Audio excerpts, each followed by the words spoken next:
let's go ahead and start off with Roz. Hi, Kayla. How are you doing? Good, thanks. How are you? Good, good, good. My name is Raz. From Everything MMA era. Just like to kind of start off. In terms of the 2021 PFL season. What can we expect from you, and what do you feel are your biggest challenges this year? Well, you can expect dominance. I feel like this year I'm a very well-rounded fighter, which makes me very dangerous.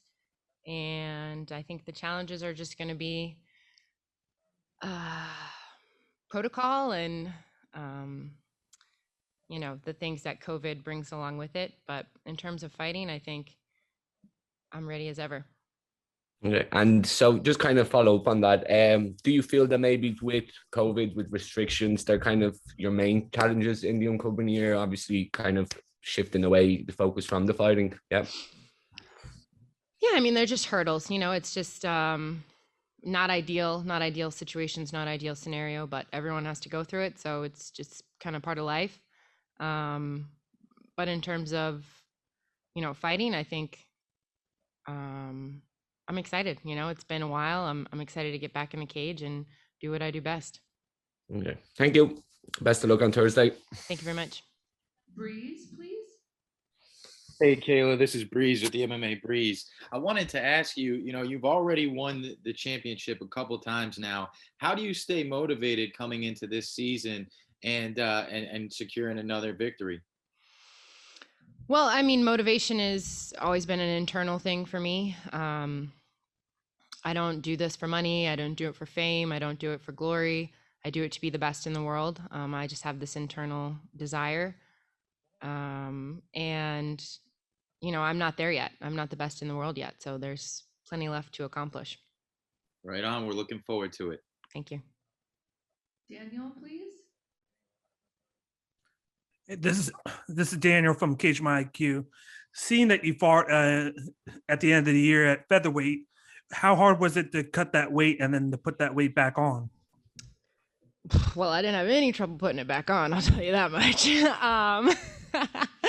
Actually, after I did cut, I mean, the cut was good. I was very professional about it, was disciplined, got down to about 153 walking around, and then just did the last little bit at the end there. But after I cut down to featherweight, my body just naturally, I guess, wanted to hold on to everything. So my weight jumped up a bit for a while there. So I was walking around pretty heavy, which in hindsight is a good thing, just because I naturally sit at about 160 to 165. And I learned a lot of big girls in the 155-pound weight class who are cutting some good weight. So I think that extra weight is going to be good for me.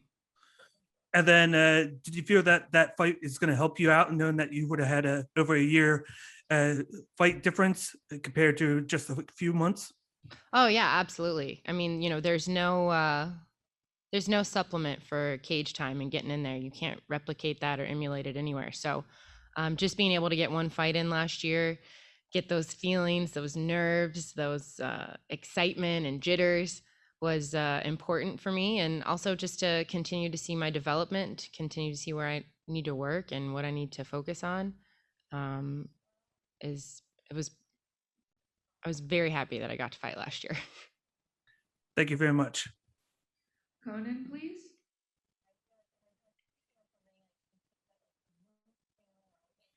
Conan, are you out there? Okay, we'll go with Barcelona. Jim Barcelona, Miami Herald. Kayla, you mentioned that fight, and I'm wondering, what was that like with just working with PFL to be able to do that? Because they weren't doing anything, and you're like, hey, I want to get a fight in. So just that process and them being able to work with you so you're able to do that. Yeah, I mean, I'm super grateful that, I was able to have the opportunity to compete last year. PFL and my manager worked together closely to make that happen. I know it was strenuous and stressful at times, but ultimately I feel like we're all happy with how it went down. And I want to thank Invicta for giving me the opportunity to compete. The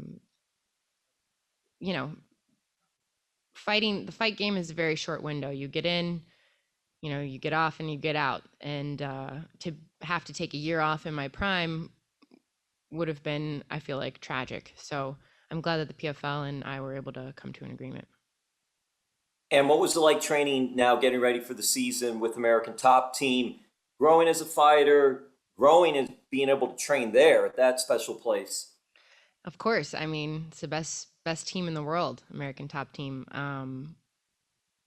Just the people you see come in and out of our doors every day, the level of fighters, the greatness that walks through the doors, and the coaching, the staff, everyone there from top to bottom.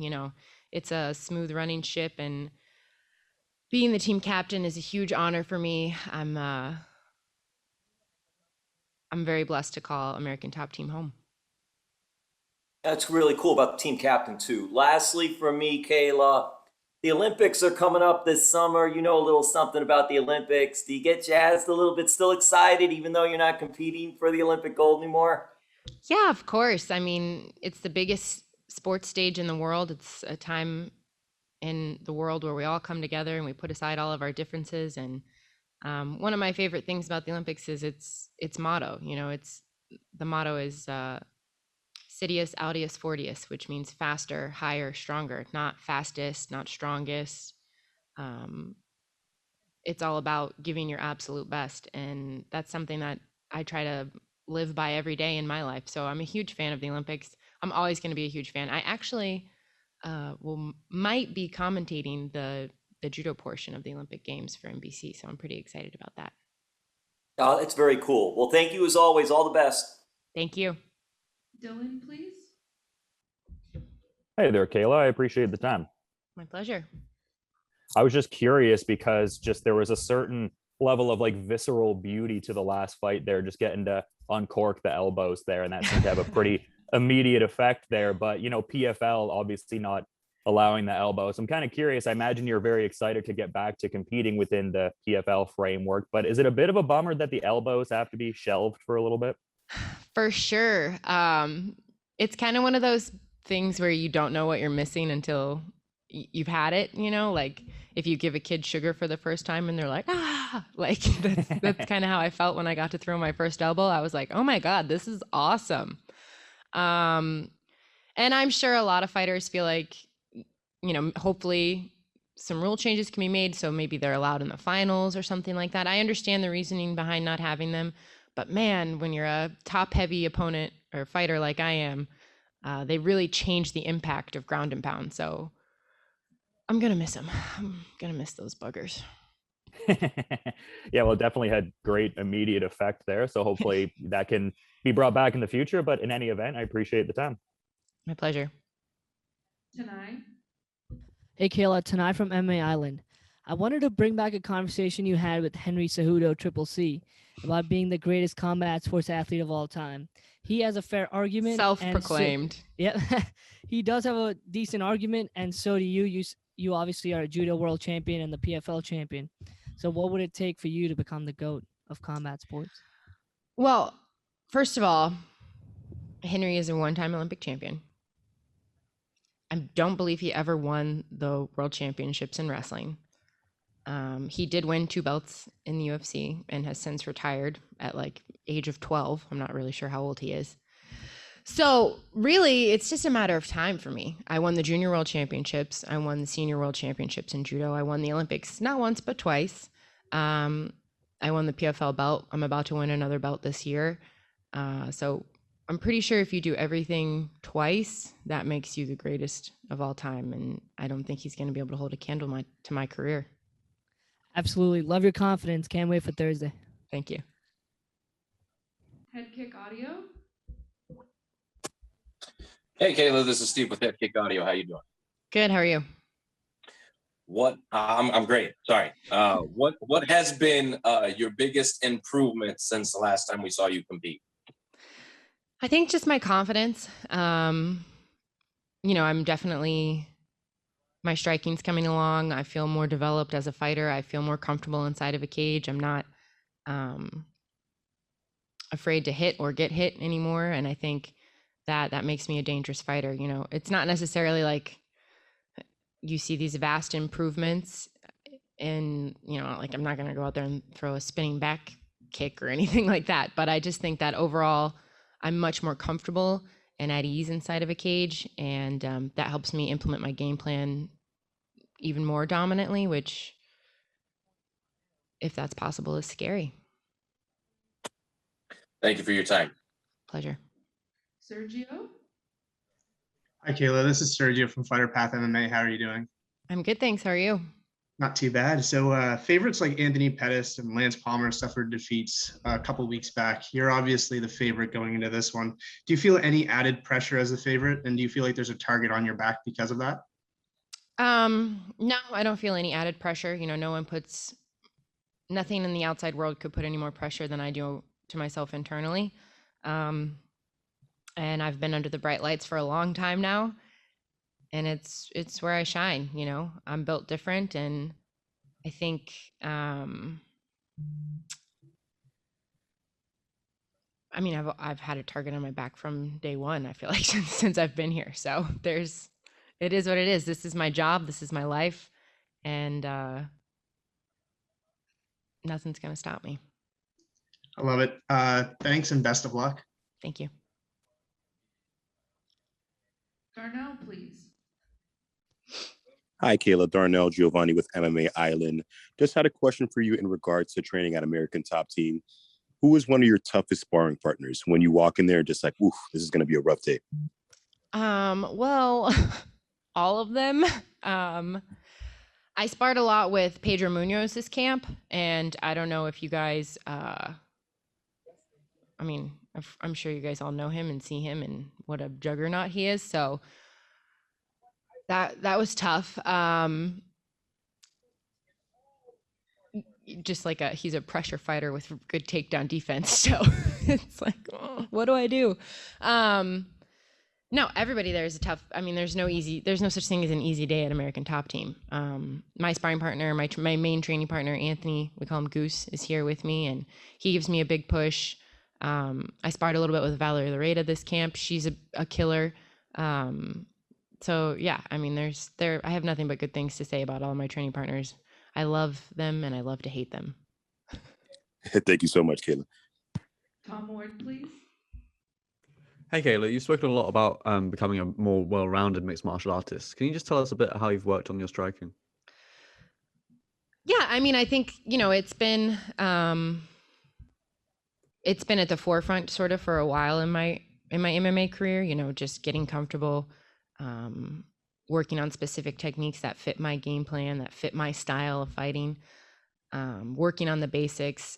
I'm a big believer in basics. I'm a big believer. What I learned in the first 6 months of judo is what won me 2 Olympic gold medals. So the problem is in MMA, I'm still a baby, I'm still a white belt. So I have to put in the time, and there's really no substitute for that. I can't just get really good at striking overnight. I just have to put in the time, put in the reps over and over and over and over and over again.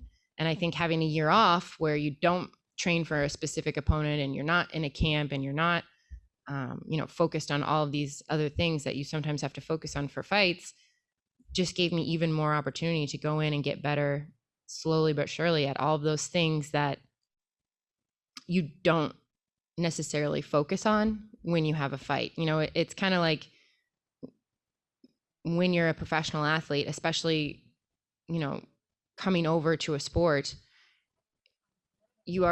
everyone already thinks you can run when you haven't even learned to crawl yet. So I kind of went back and learned how to crawl and tightened up everything, if that makes sense. Worked on a lot of power, worked on precision, worked on all of those things that maybe I wasn't skipping over them, but I just didn't have enough time to focus on.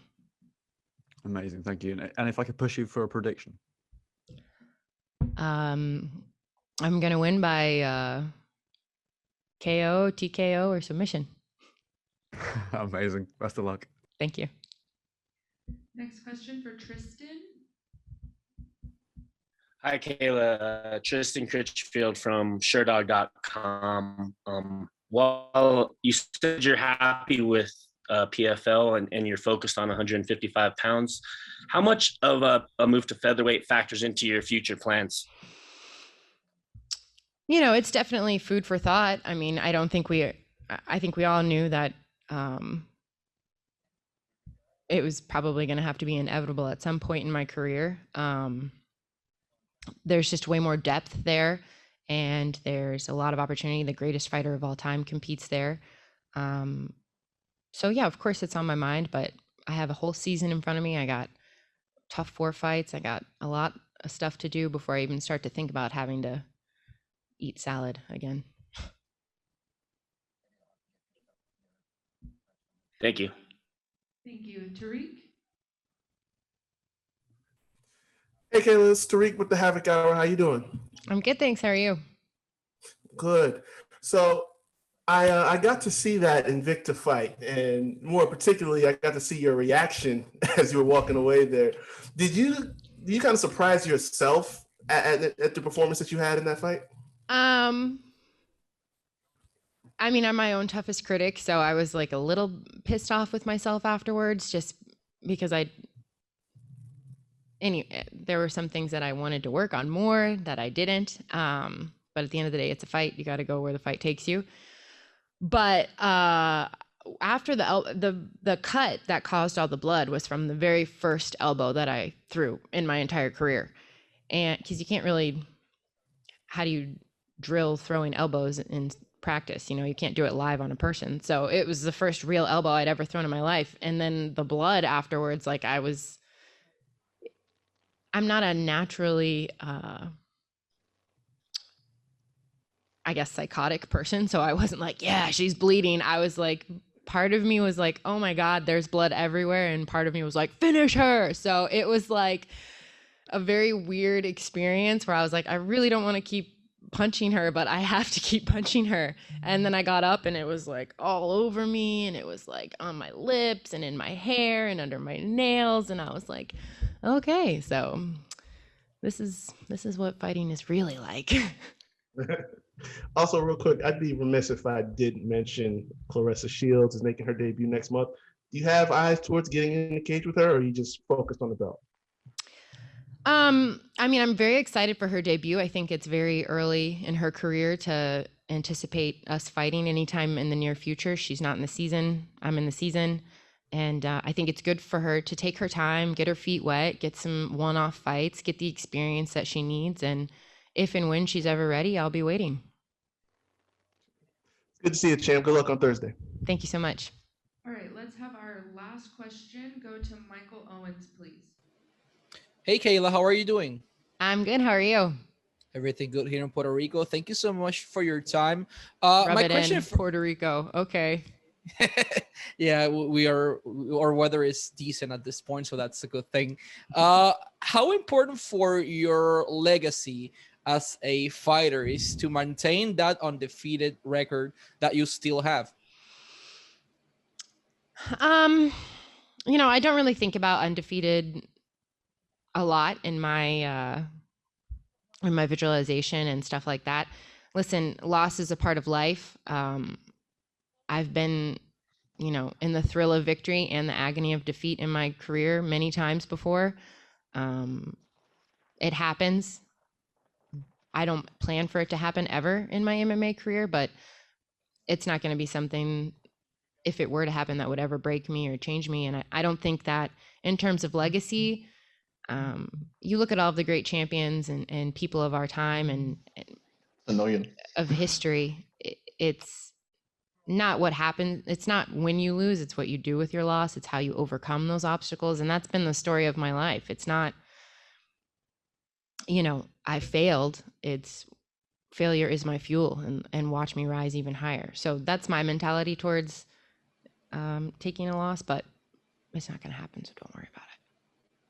And just a quick follow-up regarding the bubble. How's been your experience in the PFL bubble, and how complicated mentally has been for you to be isolated from the world? We almost made it the whole conference. Yeah, listen, it's just part of life. This is what I have to do. My job is to go out there and fight and put on a hell of a performance and win. And my mom taught me that if you don't have anything nice to say, don't say it. So I'm just going to go do my job. Perfect. Thank you so much, and good luck on Thursday. My pleasure. Thank you. Thank you so much, Kayla. Appreciate you for coming out today. Thanks, guys.